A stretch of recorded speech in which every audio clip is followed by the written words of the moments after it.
میرا نام آمنہ ہے۔ میری شادی بہت جلدی میں ہو گئی تھی کیونکہ میرے والدین کو شک تھا کہ کہیں میرے رشتے پر بندش نہ ہو جائے۔ مجھ سے بڑی بہن کی عمر 28 سال ہو گئی تھی اور تب جا کر اس کی شادی ہوئی تھی۔ سب میرے بابا کو کہتے تھے کہ کسی نے بندش کروائی ہے تمہاری بیٹیوں پر، اس لیے دوسری کی شادی 25 سال کی ہونے سے پہلے ہی کر دینا، اور میں ابھی صرف 23 سال کی تھی کہ جب بابا نے مجھے بیاہ دیا۔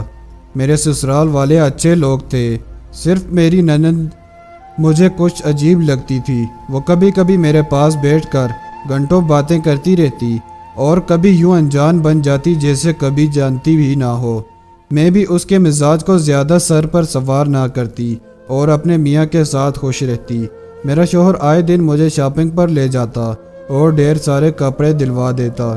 ایک دن میری نند میرے کمرے میں آئی اور کہنے لگی، بھابی مجھے اپنی سہیلی کی شادی پر جانا ہے، کیا آپ کا کوئی جوڑا مل سکتا ہے؟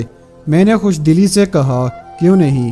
میں نے اسے اپنا ایک نیا جوڑا دے دیا، مگر کہنے لگی، نہیں آپ کا نیا نہیں بلکہ ایک آدھ بار کا پہنا ہوا جوڑا چاہیے۔ میں نے حیران ہوتے ہوئے اسے دوسرا جوڑا دے دیا۔ وہ کہنے لگی، اس کے بدلے میں آپ کو اپنے جہیز سے بالیاں لا کر دیتی ہوں۔ میں منع کرتی رہ گئی کہ ارے نہیں مجھے ضرورت نہیں، مگر اس نے اپنے جہیز کی بالیاں لا کر مجھے دے دیں۔ میں اس کی اس عجیب حرکت کو لے کر الجھن کا شکار ہو گئی۔ بھلا ایک سوٹ کے بدلے کون اپنے جہیز کا زیور دیتا ہے؟ لیکن وہ دے کر جا چکی تھی۔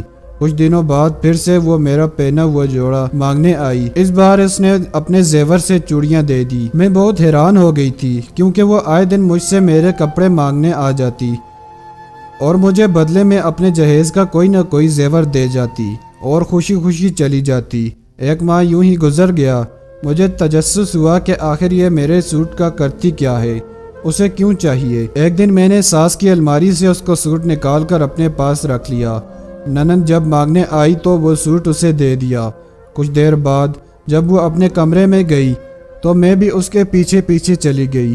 میں نے اس کے کمرے میں کا ذرا سا دروازہ کھول کر دیکھا تو وہ اس سوٹ کو آگ لگا رہی تھی، ساتھ ہی ساتھ منہ ہی منہ میں کچھ پڑتی اور پھونک مارتی تو آگ اور زیادہ بھڑک اٹھتی۔ میں دنگ رہ گئی کہ ایسا تو بندش اور جادو کرنے والے لوگ کرتے ہیں۔ میں دروازہ کھول کر اندر چلی گئی تو وہ مجھے دیکھ کر گھبرا گئی۔ میں نے چلا کر پوچھا کہ تم مجھ پر جادو کر رہی ہو؟ وہ کہنے لگی، ہاں میں کر رہی ہوں تاکہ تم اس گھر سے دور ہو جاؤ۔ مجھے تمہارا سایہ بھی جنید پر برداشت نہیں ہے، وہ صرف میرا ہے۔ میں نے کہا، شرم کرو، بھائی ہے وہ تمہارا۔ وہ کہنے لگی، وہ میرا منہ زبانی بھائی ہے، سگا تو نہیں ہے۔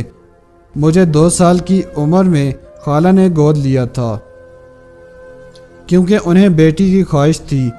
اماں نے مجھے بیٹی سمجھا اور جنید بھی مجھے بہن سمجھتا رہا، مگر میرے دل میں تو اس کی محبت زور پکڑ چکی تھی۔ مجھے چھوڑ کر اس نے تم سے شادی کر لی، اسی لیے میں تمہارے کپڑوں پر جادو کرنے لگی تاکہ تم دونوں میاں بیوی کے درمیان پھوٹ ڈل جائے۔ میں نے اس کو تھپڑ مارا اور کہا، تم نے جو کیا ہے میں ابھی سب کو بتاتی ہوں۔ میں کمرے کے باہر گئی تو اس نے مجھے روکا، مگر میں نے اسے پیچھے کیا تو اسے دھکا لگا اور وہ گر گئی۔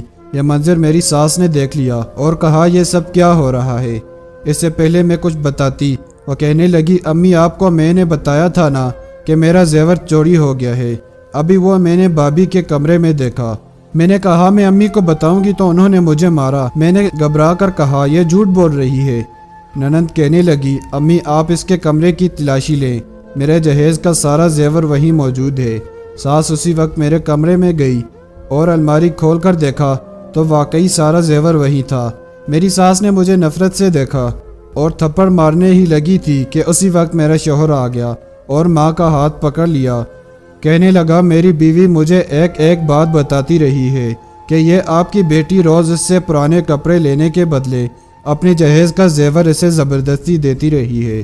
میں نے ہی اسے کہا تھا کہ خاموش رہو، دیکھتے ہیں یہ کیا کرتی ہے، اور آج اس نے میری بیوی پر چوری کا الزام لگا دیا۔ اگر مجھے یہ سب پہلے سے معلوم نہ ہوتا تو میں بھی اپنی بیوی پر ہی شک کرتا نا۔ یہ جادو کرتی رہی اور آپ کو خبر تک نہیں ہوئی۔ یہ آپ کی بیٹی نہیں، اس گھر کی دشمن ہے، اسے اس کے ماں باپ کے پاس بھیجیں۔ میری ساس بھی سب سن کر دنگ رہ گئی۔ اسے یقین نہ آیا کہ جسے بیٹی بنایا تھا وہ تو آستین کا سانپ نکلی۔ بہت جلد وہ اس گھر سے چلی گئی اور میں اپنے شوہر کے ساتھ اب ہنسی خوشی رہ رہی ہوں۔ شوہر سے کبھی کچھ نہیں چھپانا چاہیے۔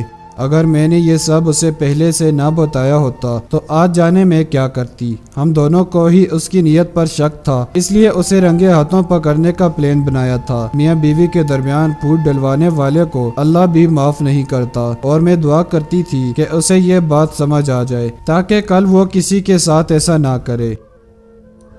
پیارے دوستو، یہاں پر یہ کہانی ختم ہوتی ہے۔ اگر آپ کو یہ کہانی پسند آئی ہے تو ویڈیو کو لائک ضرور کر دیں، اور اگر آپ میرے اس YouTube چینل پر نئے ہیں تو چینل کو سبسکرائب ضرور کر دیں۔